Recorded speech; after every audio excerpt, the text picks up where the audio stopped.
Hi everyone, and welcome back to our Google Drive training. In this lesson, we're going to look at, well, what is one thing that Google is really known for? The search capabilities. As you may have seen when using Gmail, the search that is built into Google Drive is one of the best features.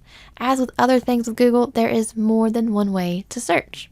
First, we have already talked about the search chips, or these filters that you see at the top when you log into Google Drive, unless you have turned that feature off over here on the right.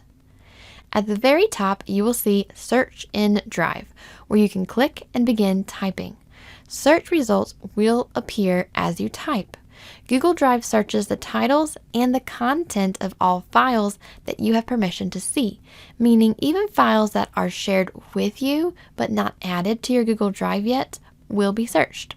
To see all results, press Enter on your keyboard. From here, you can filter your search results further using the options along the top. Don't forget to look at other options such as last modified, your file size, and location. One really great feature is to look down at the bottom when you select a file. You will see the file path, and you can select those folders to jump straight to that location. Okay, so now let's get into advanced search. Very similar to Gmail, if you click the icon to the right of the search bar, look at the variety of search categories that appear, such as searching by type or owner, or if the file or folder has a certain set of words. If you know the item name or just part of the item name, that can be entered as well. So think back to the naming tricks that we talked about and how it's best to have long descriptive titles so that you can quickly and easily find it by typing in that information here. If you happen to know the location of a file or folder, you can select that here along with when it was last modified. If you happen to be using approvals or requested actions on a file, especially for those of you working on Teams, these are must-have buttons to quickly find those files. And last, if you know if the file or folder was shared with a specific person, you can use the field at the bottom. When the results appear, you have those same filters at the top to dive even deeper in order to find your file or folder. Okay, great. So we know that search is a fantastic tool, but let's cover some hidden tips. Similar to search in Gmail, you can use a minus sign to find documents that exclude a particular word. For example, there are many files and folders in my Google Drive titled Project Proposal, but if I'm looking only for a proposal, I can put a minus sign just before the word project and then press Enter. The very first file displayed is the file that I'm looking for and matches that criteria. It does not have the word project, but it has the word proposal. A few other of my favorites include using the word title to search for items by title directly in the search bar. I like to use the word follow up to find files that have any action items or suggestions assigned to me, or using the word type to search by type of document. Check out Google Drive's Help Center for a list of all of their advanced search terms. All right, so meet me over in the next lesson where we're going to talk about sharing files. See you there. Hi everyone, and welcome back to our Google Drive training. In this lesson, we're going to look at sharing files and folders. With Google Drive, you can share files and folders in your Drive with anyone. When you share from Google Drive, you can give edit access, comment access, or view-only access.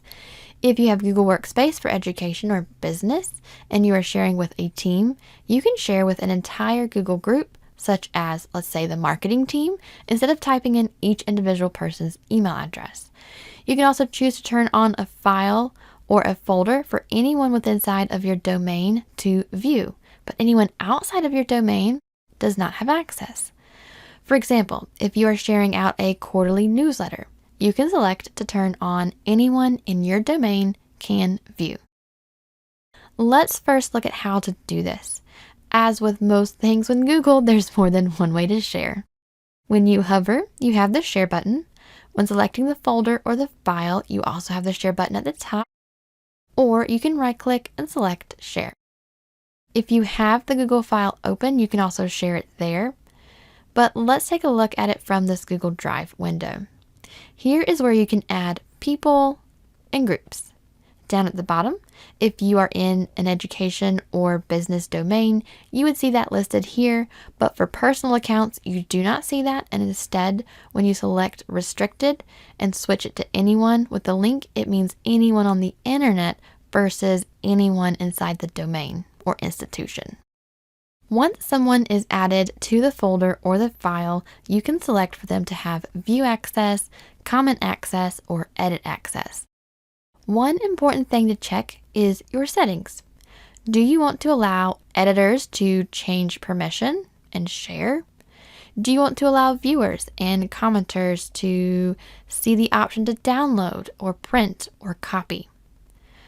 For those with eligible work and school accounts, you'll also see a setting here to set an expiration date for sharing a file or folder with a person or group, such as sharing a file for only 1 week. Click Done or Send when you're ready. To come back and check the settings at any time, you can right-click and select Share. From here, you can change ownership if you need to, or make any additional changes to the share settings. From the share window, you can select the Copy Link button. Or the shortcut to this is selecting a file or folder and then selecting the Copy Link button at the top of the screen. And the last way to do this is by right-clicking on the folder or file and selecting Copy Link. If you're not a subscriber, click down below to subscribe so you get notified about similar videos we upload. To see the full course that this video came from, click over there. And click over there to see more videos from Simon Says It.